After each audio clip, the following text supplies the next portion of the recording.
Along with that, we should probably talk about two defensemen that were traded, or one defenseman was traded. Avalanche trading Ryan Graves to the Devils for Mikhail Maltsev and a second-round pick. Now, Graves basically allows them to protect Taze, Makar, and Sam Girard because the Avalanche got Eric Johnson to waive his no move.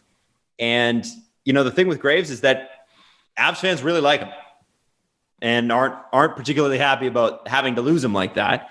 Although I can't say I feel bad for you. You got Devon Taze for like nothing last season. Well, and they got a second-round pick out of this, and Maltsev, who I saw some stats guys were relatively high on, and there was this one goal he scored last year against the Rangers. It's one of the best goals of the season, but it's a guy you've never heard of scoring it, so it doesn't matter. It didn't make the headlines that it should have. This dude, it was he like dangled. It was either Georgiev or Shesterkin, like from his knees. It was just splitting the D and everything. Like it's a sick goal, and it's Joe Sakic making the deal. I gotta think he knows what he's doing, and he got good value here. Graves is known for a plus 40 rating in 2019-2020. The first player to do that since on the Avs. On the Avs. What do you think? Just guess. Joe Sakic. No, but close.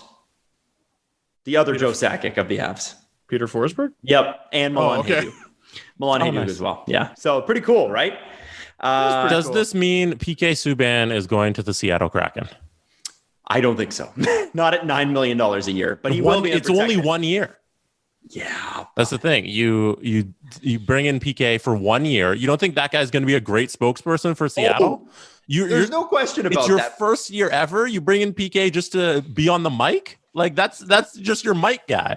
Jesse brings up playing well. This is an extremely good point. So you do got to get butts in seats, or Panini, but you got to get people interested. What we haven't heard this year, or at least I haven't heard at all, Vegas had like 4, 5, 6 guys actually at the expansion draft putting on Vegas Golden Knights jerseys. Fleury was the big one. Fleury was the big one. There was also Derek Engeland, who is a Vegas native, so that was really big. I believe James Neal was there. There were a handful of guys. Was Riley Smith one of them? I can't remember. You tell you call up New Jersey tomorrow. You tell him we're taking PK no matter what. He's exposed. You fly him out to Seattle for Wednesday. You let him stand up there and tell everybody who the rest of the team is.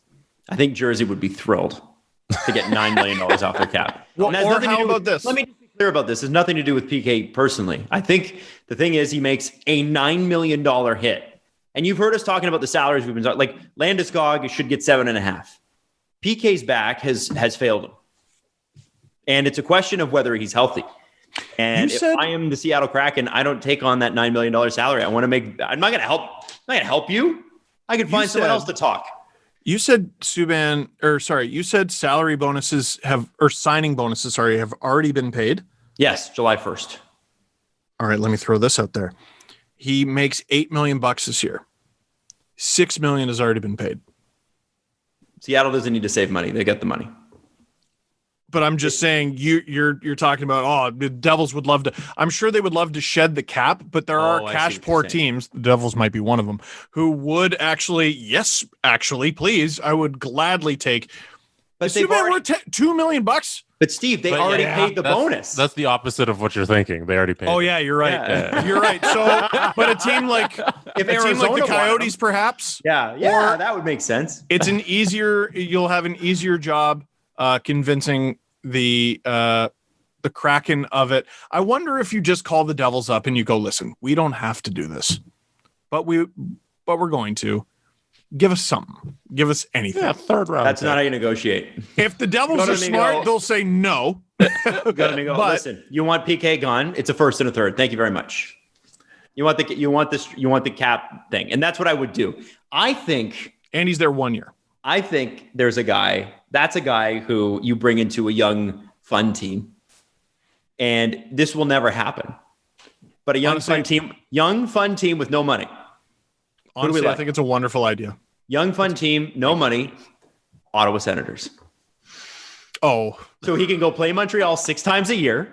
And whenever he comes to Toronto, he's from Toronto. So already, if he scores, if he does anything good, for 12 games of the year, you're pissing off the opponent. And Ottawa just freaking loves that. They love that. And Pierre Maguire would, I don't know.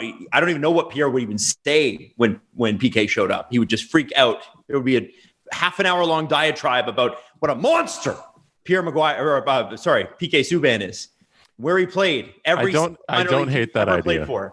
Hey, here's a AAA. He was 12 years old. He's playing AAA. St. Mike's Majors. I don't know if that's true or not. I don't hate that idea. Out there. Let me throw something out there. Do you know PK Subban has a podcast?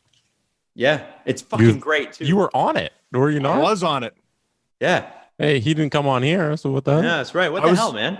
I was on one of the first episodes. You know who else was on one of the first episodes? Episode 2, in fact. Pierre? Jerry Bruckheimer.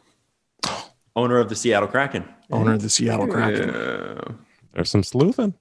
There's some, so it's literally just remembered and Googled. Okay. Hey, I'm the third thing that comes up. This is bullshit. All right, breaking news. PK to Seattle. All right. You know what? It's not a crazy idea. I don't hate it. It's really not. It's really not.